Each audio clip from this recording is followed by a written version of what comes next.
of your leaders, teachers, and preachers. Far too long you have stumbled in darkness searching for light. We have a man in our midst who can bring forth true fact beyond doubt, that can open the eyes and ears of those lost in darkness. As-Sa'id al-Imam Isa al-Hadi al-Mahdi is that man, and the author of over 150 books of a religious and scientific nature. As-Sa'id al-Imam Isa al-Hadi al-Mahdi has brought forth this information straight from the scriptures, so it cannot be denied. So we invite you to listen, to learn from the true light featuring As-Sa'id al-Imam Isa al-Hadi al-Mahdi.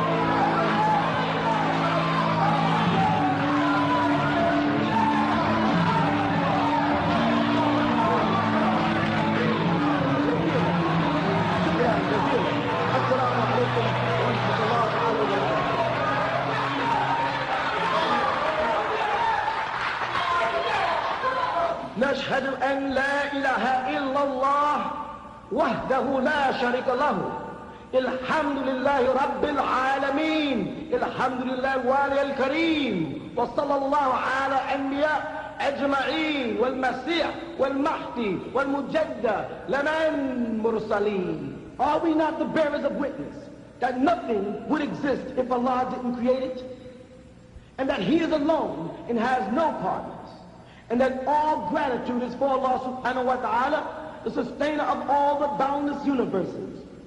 All gratitude is for Allah subhanahu wa ta'ala, the generous eternal friend, and send salutations of Allah on all of His prophets and His apostles, and on the Messiah, the anointed one, and on the Mahdi, the guide, and on the Mujaddid, the reformer, which was all sent from Allah subhanahu wa ta'ala. We send greetings and we send peace throughout the boundless universe to all. Assalamu alaikum wa rahmatullahi ta'ala wa barakatuh. You're now listening to The True Light with As-Sa'id al-Imam Isa al-Hadi al-Mahdi. Would you break down chapter 2, verse 7 of the Holy Quran, and how it relates to people who hear the truth, but then they always want to argue with you? Okay, inna alladhina kafaru, again, surely those who are kafir, they maliciously attempt to cover the truth. It's sawa'un, it's equal, it equivalents to alayhim, on them. It says andartahum. The word nazar means to warn somebody. It calculates whether you warn them am lam tundirhum, or you warn them not. La yu'minun. They're not going to be faithful. So what it translates to mean? Surely those who try to cover the truth, it comes out the same whether you try to warn them or if you don't warn them. They're still not going to become faithful. Now you can talk yourself hurtful in the face trying to convert some of these people who think they understand Islam. You're wasting your time because they think they got it figured out. Because they bypassed the Quran and went to Hadith. But they bypassed the book called Revelations, and they went into the books of Matthew, Mark, Luke, and John, which are Jesus' hadith. They bypassed the Torah, and they went into the Talmud, which is the hadith of the Torah. And now the Jews live by the Talmud, the Christians live by the books of Matthew, Mark, Luke, and John, and the Muslims are living by Bukhari, Muslim, Shafi, Hanbal, and hadith people. And all of them have gotten away from the text of Allah. The book of Jesus was the book of Revelation. How do you know? Read it. Anybody got a Bible? Open it to Revelation. It says this is the number one part of Revelation. This is the revelation of Jesus the Messiah, which the Lord gave unto him to show unto his people what must shortly come to pass. That's exactly what it says. You won't find that in the book of Matthew. You won't find that in the book of Mark. You won't find that in the book of John. You won't find that in the book of Luke, Timothy, or any other books. But right in the book of Revelations, Revelation is chapter 1. This is the revelations of Jesus Christ which the Lord gave unto him to show unto his people what must shortly come to pass. Is that what it says in the Bible? In the book of Revelation? So what book is Jesus' book? The Revelation. It told you. Not Mark, not Matthew, not Luke, not John. Those are his hadiths. And because of those hadiths is why we have so many different denominations. From John the Baptist, we got the Baptists. Got the Pentecostals from the point of the Pentecost. Seventh-day Adventists for the seventh-day advance of the angels. Jehovah's Witness for Jehovah it shall be my witness. People took these books, was not the book of Revelation, you see, and derived the names of their congregations from them. Now, instead of going to the book to get their name, here we go. Masjid Taqwa, Master Fair, Master Jamia, Community Mosque, Masjid Iqwa, the Brothers Mosque, Yasin Mosque. The Yasin is a symbolic meaning of Allah. None of these are in the Quran. Nowhere in the Quran does it tell you to call yourself Masjid Iqwa. But in the Quran it does say, Ya ayyuhalladhina amanu kunu ansarullah. Oh, you who believe, be ansarullah. Kunu is an order tense for a group of people. Kunu ansarullah. Be aiders in Allah's way. Oh, you who are of the faithful. Ya ayyuhalladhina amanu kunu ansarullah. It tells you what to be, right there in the Quran. It doesn't tell you to be Masjid Iqwa, Masjid Mu'minun. It doesn't tell you that. There's some men put together. We're not Ansarullah community because we like the way it sounds. We're Ansarullah because we found our name there in Allah's words. وَقَسِّمُوا بِالْحَبْلِ اللَّهِ جَامِعًا. So therefore we say جَامِعًا, جَامِعَ Ansarullah, جَامِعَةُ Ansarullah. وَقَسِّمُوا بِالْحَبْلِ. وَقَسِّمُوا, grab a hold of the habl Allah, of the rope of Allah. وَقَسِّمُوا بِالْحَبْلِ اللَّهِ, as a جَامِعًا, as a community. Communities do not come to the mosque only on Friday and then go about their many ways. That's what the Quran says. It says, Jami'an wala tafarraqun. The word farraq is from the same word as nufarq, distinction or differences. Now, hold on. Tuggle on the rope of Allah as a community, it says. And don't be divided. You walk into a mosque and everybody's dressed different. Prophet Muhammad wore misk and what? Rose or musk oil. You walk around people, they got on sandal, and they got on Nubian and Kush, and people smell like a bowl of fruit. You walk in the mosque. All different kind of clothes. Prophet Muhammad wore white, and he wore black, and he wore green. He did not wear blue. Muslims don't wear blue. I don't know why these Muslims in this country persist on wearing blue. You won't find in any books in any Islamic country where blue is worn. They don't wear it. It's a symbol of the tribes of Judah, of the house of Israel. It's one of their colors, the coat of arms. They don't wear the color blue. Though we were called the blue people. But people who put it on. Sisters persist on calling a wall a veil. Hijab is a wall, not a veil. Hijab is a wall that they live behind, the Arab women. And if you go to Saudi now and you see one of those walls made up of these little fine prints, but they look out but you don't see the real women, because they have servants that go shopping for them, that place is called hijab. You understand what I'm saying? The word khimar, from khayma, the word khayma means tent. Khimar means to cover. Khumra, which they translate in the Quran in English as wine, has nothing to do with the word wine at all. It has to do with blocking the intellect. Anything that blocks the intellect is haram. I'm talking about all of those teas, all of those coffees, and all of those cigarettes. All of these are khumra, not just wine. The word wine in Arabic is nabid. Khumra, intoxicant, something that intoxicates, that blocks and clouds the vision. That includes cigarette smoking. There's a lot of things that we got to probe into when we set up a nation. When we set up a people, we're going to raise the children. A lot of things. We got to have examples for them. We have to have laws. We have to know. We can't be dependent on a bunch of books from Lahore, Pakistan, by a bunch of people whose tongue is not even Arabic. If anything, you better train your children in Arabic and let them translate for you. You follow? It'll be a lot better for you to pay for an Arab to come here to train your child than for you to go over there and spend 5 years away from your child trying to learn it. Isn't it simpler just to raise the money and bring them here and let them teach your children? That's simple. Take them out the city, buy a farm, buy some land, learn to defend yourself, get ready, because jihad is coming. Don't you see what's happening in the Middle East? So what's going to happen when Hajj comes around and Mecca is controlled? This is in the making. This is the jihad. The Antichrist, I know y'all know, is already here. You can see the works of the Antichrist everywhere you look. They tell you when the signs of the Antichrist would be right in Matthew 24. Wars and rumors of wars. Nation against nation and kingdom against kingdom. Pestilence. Earthquakes in all types of places. This is what Matthew 24 tells you. Are we not in a time of wars and rumors of wars? Isn't kingdoms against kingdoms and nations against nations? Is that not the time we're in? Yes. The book of Revelation is manifesting itself right now. It's sad that the Muslim world don't read it.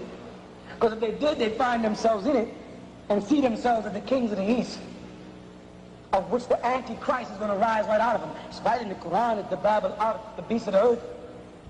It's going to come up and rise right in the midst of Mecca. Well, you look at the word Dabab, and out of it you get the word tank. A tank. It's already there. The word Ard means earth, planet earth, or ground. Dabab and Ard means tanks on the ground. That's different than in the books of Revelation about the judgment day. When they speak in the judgment day, let me show you what it says about the angel coming down. Revelation 9, and the fifth angel sounded, and I saw a star fall from heaven unto the earth. And to him was given the key of the bottomless pit.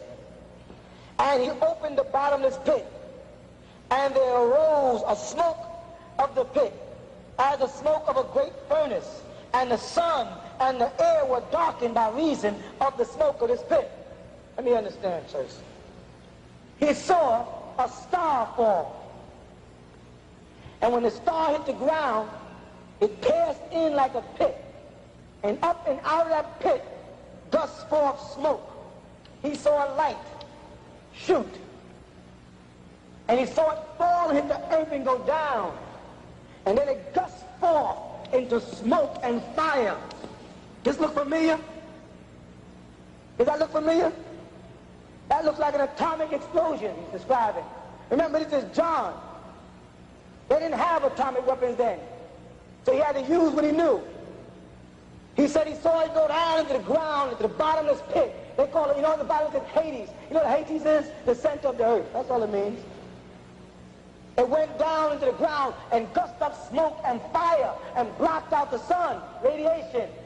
A radiation storm. The sky becomes blackened. That's what he says. I saw a star fall from heaven upon the earth, and to him was given the key of the bottomless pit. That means he opened the floor to go in. And he opened the bottomless pit, and there arose a smoke out of the pit, as the smoke of a great furnace, and the sun and the air was darkened by reason of the smoke of the pit. And there came out of the smoke locusts. Now this is very important. Upon the earth. And locusts do what? Huh? Fly. He saw locusts on the earth go up. Watch what happens. And unto them was given the power, as the scorpions of the earth have power. What do scorpions do? They sting. They kill. This locust has the power of a scorpion, Allah says. And it was commanded them. They were being commanded. You understand that? You understand locusts being commanded? Okay. That they should not hurt the grass of the earth, neither any green thing, neither any tree. Do you know of any locusts that do not eat trees and grass? This is describing something that's going to become clear soon. But only those men which have not the seal of God, as they say, in their foreheads. And to them was given that they should not kill them, but that they should be tormented 5 months. That's a radiation fallout. And the torment was the torment of a scorpion when it strikes a man. You know what happens when a man gets struck by a scorpion? What? his body turns to heat. His face breaks out. He begins to dehydrate. His eyes can even bulge out of his head. You know what that is? The same thing that happens when radiation falls out. The body feels like it's on fire. The body begins to turn inside out. But they're going to tell you that these are not locusts pretty soon. And in those days shall man seek death and shall not find it. Why is man going to seek death then? Because after radiation fallout, the condition of the world and the condition of people who are disfigured from it, people are going to want to die and they're not going to be able to. People are going to seek death and can't find it. This is the same thing we Muslims know as zilzal in the Quran, the earthquake. Same time, the shaking. Watch. And the shapes of the locusts, now here they go. And the shapes of the locusts were like unto horses prepared for battle. A formation. You understand? And on their heads were as it were crowns of gold. He saw the sun reflecting off of something. A plane. And their faces were the faces of men. You saw the tiger fighters? That they used to bomb? The planes where they draw faces, the mouths of lions on them? They have those again. And they had hair as the hair of women. And their teeth, is the description of the drawing, were as the teeth of lions. He described in a plane, a fighter plane. This is what John saw 2,000 years ago. There was no planes, so he described them as locusts, flying in formation and shooting off something that stung the earth. But this happened after a great one fell and made an atomic explosion, which means there's going to be a first bomb, which is not a regular bomb, it's a nutrient bomb. Why? How do you know? Because it says it won't be hurt nothing but men. It won't destroy the plants or anything but men. Neutron. Before the neutron bomb was even thought of, this man saw this vision. All right? They had breastplates, as were the breastplates of iron. Have you ever seen a locust with an iron plate? What did John see? John saw planes flying in formation. He saw a plane shoot a star upon the earth in a great explosion. And then he saw it moving across the earth and take light into the sky in formation by command of someone. And stinging the earth and stinging men. But the bombs they dropped did not destroy any of the plant life, only human beings who did not have the mark of the Almighty. You find it as a mark of the beast in the Bible also. But the mark of the Almighty is called Bism in Arabic. The mark that a Muslim gets from prostration. That don't mean go burn your head. It's not the mark by burn your head. It's the fact that you rise for prayer. Yuqinu as-salat. That's what it's talking about. Because Jesus said in Matthew chapter 5, verse 9, blessed are the peacemakers, for they shall be called the children of God. Now, name a group of people that call themselves peacemakers. Christians call themselves the peacemakers. It says, Jesus said, because they believe in Jesus, blessed are the peacemakers, for they shall be called the children of God, which we know they mean Allah Ta'ala.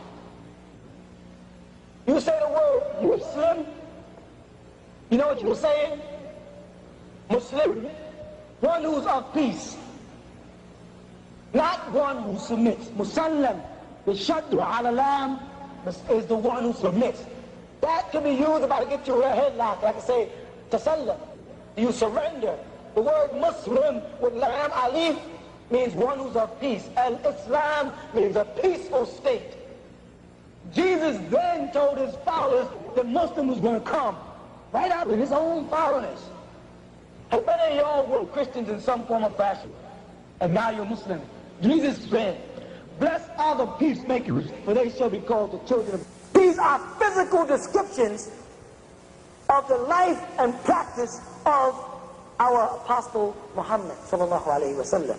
How he dressed, how he ate, how he sat, how he laughed, how he pointed, how he talked. All of these things are mentioned in detail in the Sunnah.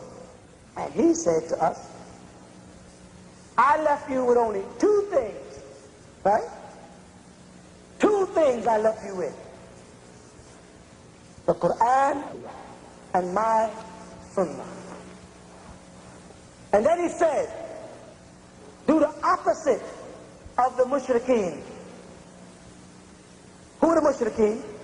Anyone who does not believe in Tawheed, wahdahu la sharika lahu, is mushrikeen. You know what? It's sad. There's a whole lot of Muslims that are mushrikeen. Because they've now got Allah up here, and they put Muhammad here, right next to each other. Huwa Allah alladhi la ilaha illa huwa. It doesn't always have to be La ilaha illallah Muhammadur Rasulullah. Huwa Allah alladhi la ilaha illa huwa. Huwa wahdahu la sharika lahu. You don't compare Muhammad, our beloved prophet, to Allah in any way. You don't compare the hadith of the apostle to the Quran of Allah. What is wrong? Where'd you go wrong? He said, I left you two things, the Quran and my way. Which one was first? The Quran. The Quran tells a Muslim how to dress. Tells a woman how to walk. It tells a woman, don't walk enticingly. Don't walk heel-toe. It says, don't put your heel down and your toe, because it'll cause your adornments to move. Meaning the woman would switch. So when you see a Muslim woman sleep, say, sister, stop switching. She's supposed to know that. It tells a woman to cover her face over her bosom. He was talking to a man when he pointed to her sister's face. Salma came to him with a thin dress on. And Rasulullah said, take that off. That's the likeness of what should be a curtain in a mosque. And made her take off this thin dress they gave her. And when she came back, the man said to her, well, I said to Rasulullah, how should a woman dress? And he said, only that, that, and that. You don't find in the hadith any place where it says her face should be revealed. He pointed there, there, there. He does not say anywhere a woman's face should be exposed. You understand? He said to protect her adornments, her beauty. What is the most beautiful part of a woman according to the hadith? The hadith says the most beautiful part of a woman is her face. You understand that? He's telling them what should be covered and what should not be covered according to the Quran. And if you do, like I have done, I've been to Sharq al-Asad.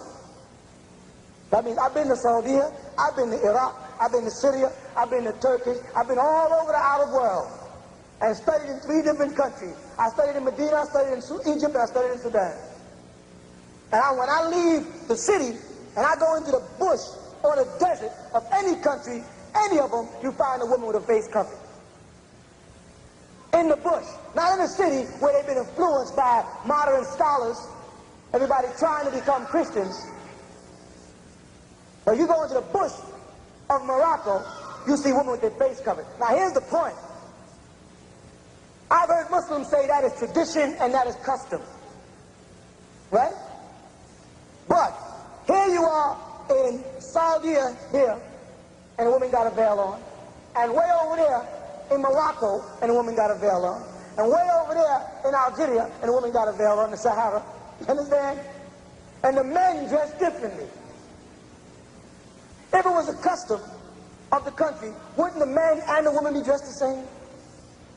When you go to Sudan, you see the men wear a certain type of jalabiya and we wear a very sloppy imma, as you would call it. All sloppy. The women wear thobe, wrapped around. You go to Morocco, the woman wears a jalaba, has a split upside here, has a little hood on the back. The men wear a thing called a jubba, which is a jalabiya, which is very similar to this one here, with a silham, which is like a cape with a hood they put on it. All these men have come out with these fine little minute differences in their dress. But all the women wear the veil. Now let's look at it. Is the native language of Pakistan Arabic? No. Is the native language of Saudi Arabia Arabic? Yes. Is the native language of Morocco Arabic? Yes. Is the native language of Algeria Arabic? Yes. Is the native language of Libya Arabic? Yes. Why is it that Pakistanis can tell you all in their hard Pakistan books that you don't have to wear a face veil?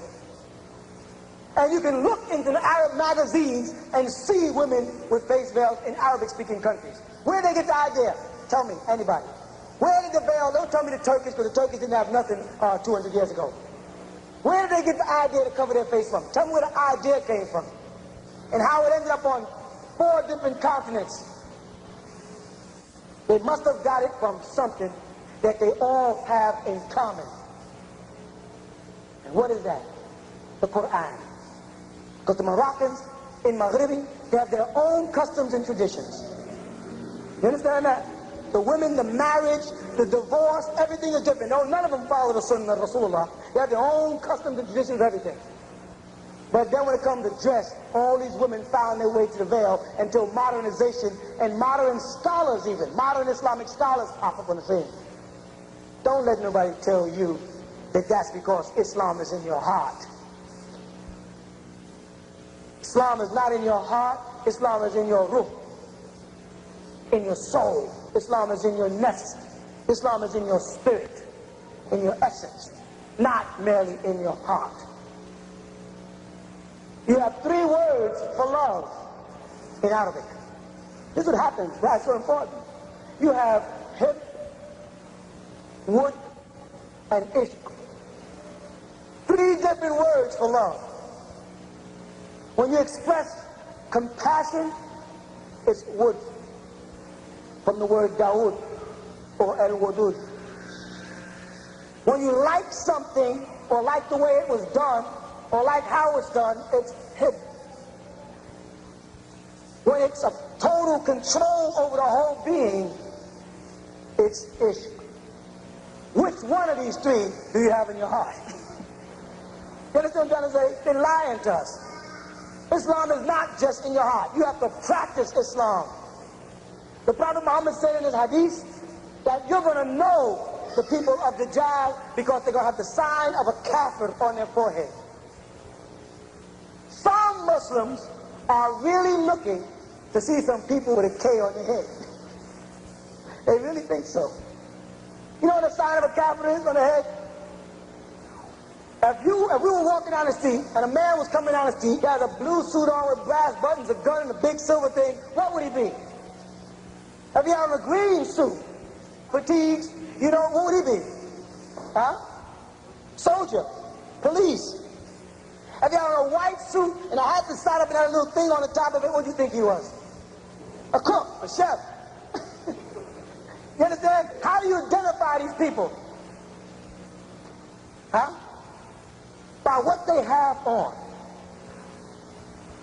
If Rasulullah Muhammad sallallahu alayhi wa sallam was to be walking down the street, how do you think he'd be dressed? Like the brother in the jalabiyah or the brother in the suit and tie? If Rasulullah was seen on the street, do you think he would have a clean-shaven face, or do you think he'd have more than likely have a beard like this man has here? Huh? Based on the hadith, the sunnah, which describes him, which one do you think he look like? Him? Would he look like him, or would he look like a person without a beard? Huh? And if those women followed him, you think they'd have on jawed ass? Or do you think they'd have on long, loose-fitting garbs and covered bodies? Anybody ever go to the airport? See the Arabs coming in the groups every morning? All the women are veiled up, then they get in and they take them off. Now why, I don't know, but I know they'll know in Yom Akhir. So when you see a person, you should know what they are. Correct? Now, he said, meaning Rasulullah alayhi salatu wasalam, that some of his followers are going to go over to the Dajjal. And they're going to be deceived by promises of wealth the Dajjal is going to make to them. This is what he said. Muslims in the Muslim world are making new deals and new contracts of progress with the Western Christian world every day. every day. New trade laws, new everything. He said some of my fathers are going to go over to the Dajjal for wealth. And all the Dajjal makes appear wealthy is going to perish. And he said, you'll know them because they have the sign of the Kafir. Well, who are the Kafir but the Dajjal's fathers? All right? Now let me describe the Dajjal's father. Short haircut, no bed, suitcase, gray flannel suit, and tie and shirt. Correct? So if a Muslim is just like that, who is he just like? He's just like the polytheist. Will you be able to look at him and know if he's a Muslim or not? Huh? No. Should you be able to look at a man and know if he's a Muslim? Yes, you should know your brother in the dark as well as in the light. You should know a Muslim. You should see a Muslim 4 blocks away and say, that's a Muslim or that's a mu'minati. You should know that. That's why the Prophet Muhammad said, you'll be able to look at the Dajjal and see the sign of Kafir. Because when you look at him, you're going to see a Kafir. Now, there's what they call mutakhir in Arabic. When a Muslim has the right to say he's not Muslim to do something for Islam. This is a law that's in the Sharia. Where it came from, I don't know, but it's there. Say, for instance, you was a doctor, right? A pediatrician, and you operated on babies. And you came to me and said, Imam, if I wear my jalabiya and my taghiyya to the hospital, I will lose my job. And I receive Muslim babies when they come in. You follow what I'm saying? What should I do? Should I tell you to leave the hospital and put the babies in the hands of the Yahudi, the Jew or the Christian? Or should I tell you to stay there, you follow that, and receive the babies in mutakhir? They have that also. Muslims were allowed to do things like that, to go amongst the camp. Salahuddin, you know who Salahuddin was? Of the crusade? Huh? How do you think Salahuddin was able to deceive the king? He lived with him, ate with him, cured him of his sickness and everything. How do you think he was able to deceive him into thinking he was not a Muslim if Salahuddin had to pray 5 times a day in front of the king? How? Huh? He had to pretend that he was not a Muslim. You understand that? To make the point. Read about the Crusades, you see it. It has happened in the history of Islam. But if you ain't got that as an excuse, then you better be in the dress of the Prophet Muhammad. Otherwise, you're going to be classified as Masjid al-Dajjal's followers. If you think that your living here is to make money and survive and get rich, then you will have went over to become a follower of Dajjal. You're doing the exact same thing the Arab world is doing right now, selling out Allah Ta'ala. Here's that Mecca. Right now, Mecca is a business proposition. It's who got the money. And Rasulullah told us in the last day, he said, my people are going to make Hajj just because they can afford it. I met Muslim brothers in Mecca. I walk up to them. I said, Salaam alaikum. He said, wa alaikum salam. I said, Anta min wayn? Min aina? Say, huh? Min fayn anta? Go to dialect, huh? Where you from? American. You don't speak Arabic? No. How are you going to perform the rites? Or have a mutawa? This man, there's no such thing. There's no such thing as a man who performs the rites for you for Hajj. So you go all the way up there, spend all your money, and you're going to come back, now you're not Hajj. You're not Hajj. You just went on a vacation. That's what the Prophet Muhammad said when he said, my followers will get to the point where they're walking up to Mecca. There are a lot of Americans walk around, I'm Hajj this, I'm Hajj that. They don't even speak the language. They couldn't have made the rites because they can't even read Arabic. And no one can do it for you. If a man can make Hajj for you, then a man can make Salah for you. I can say, listen, I can't make Maghrib. You make Salah through Maghrib for me today. I can't make it. Nobody can make Hajj, but Hajj is a prayer. I don't know where they came up with this new thing with the mutawaf. That means the men who run around and lead people. Half of them are not even Muslims. This is what you're up against. We have decided here what a Muslim is, what a Muslim believes in, how a Muslim should dress. I'll take you to the Injil, how Isa foretold you're coming, how you are here. What are you waiting for? That paradise is elevating to other galaxies. And what and where is hell? Okay, hell is where you will make it. Hell, the Quran has many dimensions of the word for hell in Arabic. They have words from sir to nur. They have many words, and each one of them describe the state of mind that people are going to put themselves in. Okay?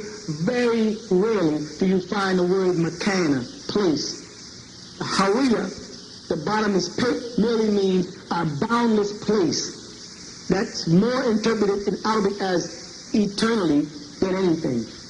Now, when we say that heaven is planes, we're talking about states of growth emotionally.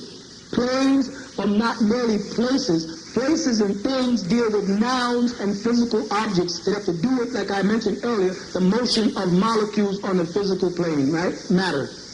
When you start speaking about the planes emotionally and man elevating to those planes, we're talking about his spiritual growth and the speed in which his etheric body transforms into a spiritual body and into a soul force. And at the rate it's moving, he'll begin to vibrate on different levels. The same way, this room, the room you're sitting in, the light could become so bright until your octave nerve will cut off. That does not mean the light is not there. It means it got so bright that you can no longer take it. It will just block out your ability to see. Man has to elevate again back to their stage, and depending on his spiritual growth will determine what he as a spiritual being will create in his environment that Allah Ta'ala refers to as Jannah in the Quran.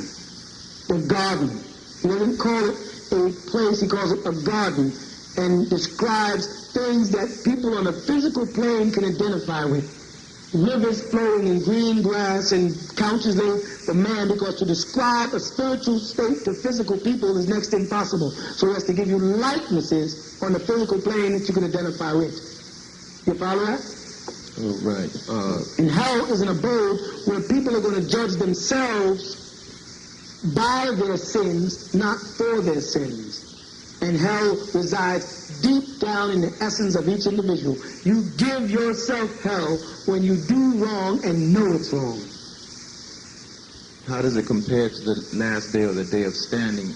Okay. You put that in relation to In the Quran, Allah Ta'ala, in the Holy Quran, Allah Ta'ala teaches us that there are three stages of the end.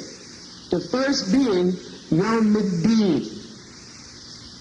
Yawm al-Din, the day of doom, the day when people will be questioned about things, judgment. The next one Allah Ta'ala uses is Yawm al-Qiyamah. Yawm al-Qiyamah. The word Qiyamah comes from the Arabic word Qum, to stand up or to rise up. Not Ba'atha, to resurrect, but Qum, to just stand up physically. Okay, to erect yourself. And the last one is called Yawm al-Akhri. Yawm al-Akhri. The word Akhir means the final or the end. Man must pass through these three stages before he has totally become godlike again. Or, what we have it, one with Allah. That means, after his domain on the physical plane, the first thing is Yawm al-Din. Or Yawm al-Qiyamah, I should say. The day when he will come back as a sun-dried body, or a spiritual body, the Quran says, and stand to be judged. Yes, the first one is Yawm al-Qiyamah, to rise up, whether he's dead or alive, and in the spiritual form, go before the Allah, the throne of Allah Ta'ala, and at that point, he'll start Yawm al-Din, the day when his records will be passed from Sijin or Ilion, the two places mentioned in the Quran as the prison or the exalted abode, where the records and deeds of mortals are kept. You follow? Yeah. Then, after that record is passed to him in either his right hand from the front from Ilion, or his left hand from the back from Sijin, then he goes to Yawm al-Akhir. Yawm al-Akhir in the Holy Quran is equivalent to the second death in the book of Revelations. What do I mean by the second death? Man dies here, then starts his judgment.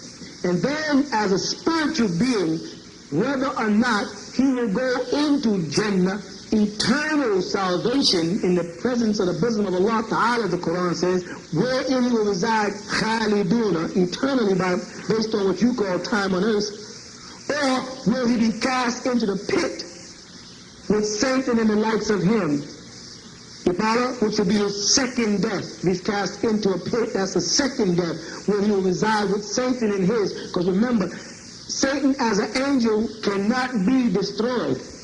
He's an angel of light. Him and his host of beings and the stones of Sijin will make up the tormentation that you believe in your mind is hell, and thus will project yourself into for suffering. Not you per se, but people. All right? Keep questioning. Till you get it out your mind totally.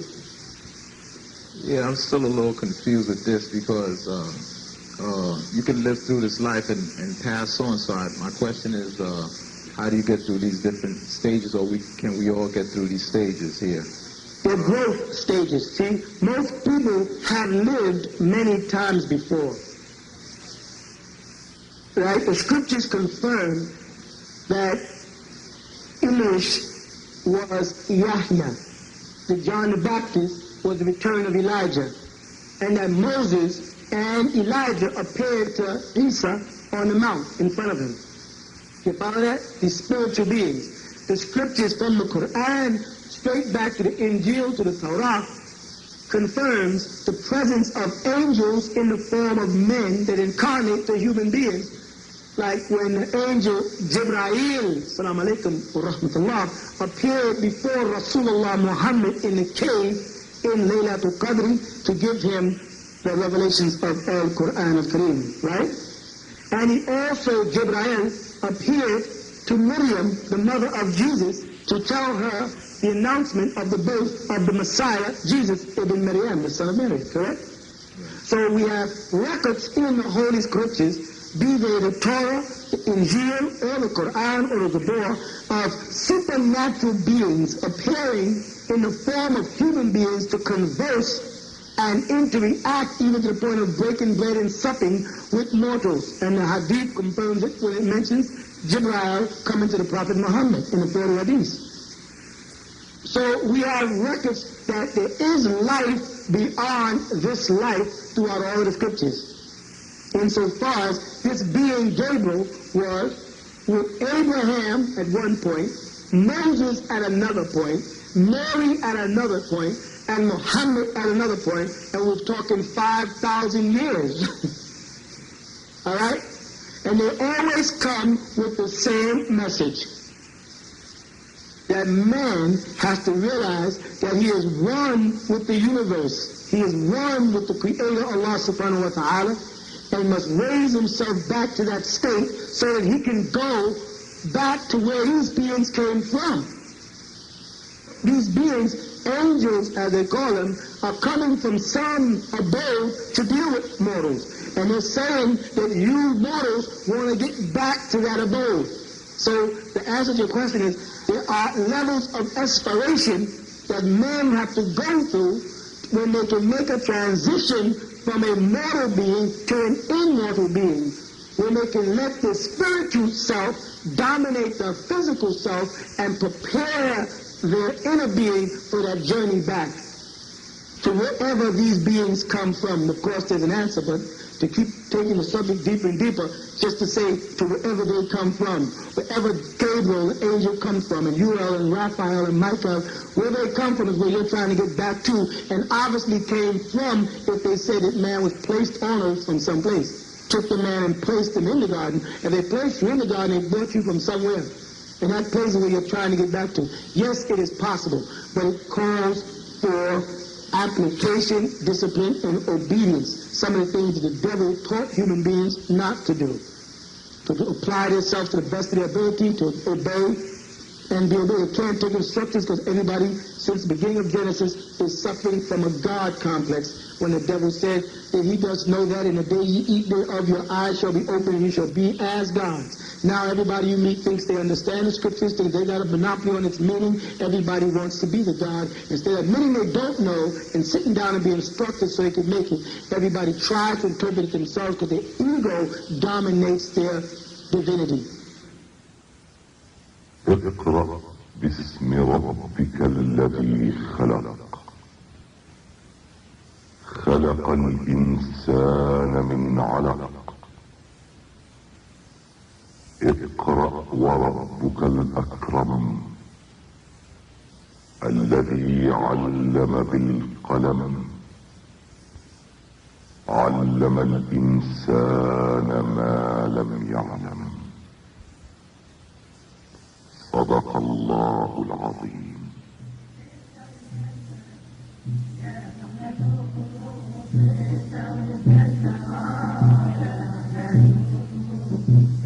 Those are verses 1 through 5 of Salatul Alaq from the Holy Quran chapter, Separation of Cells. Now the 96th, originally the first chapter, revealed to the Prophet Muhammad, peace and blessings of Allah be upon him. Translation by El-Siraj and Isa al-Hadi al-Mahdi. And it reads as follows: Begin all things with the illustrious names of Allah, the Yield of the Most Merciful.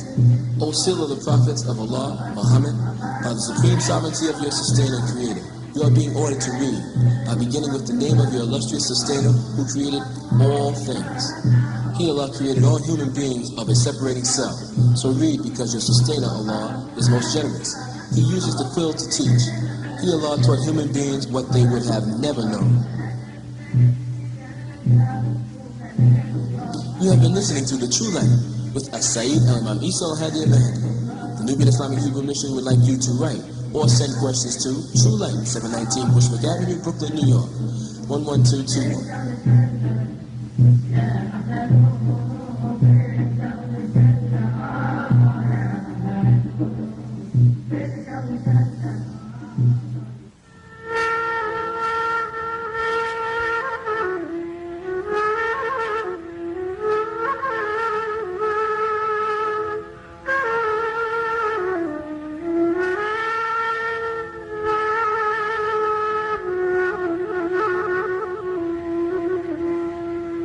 ربنا أكمل لنا نورنا وأكفر لنا إنك على كل شيء قدير.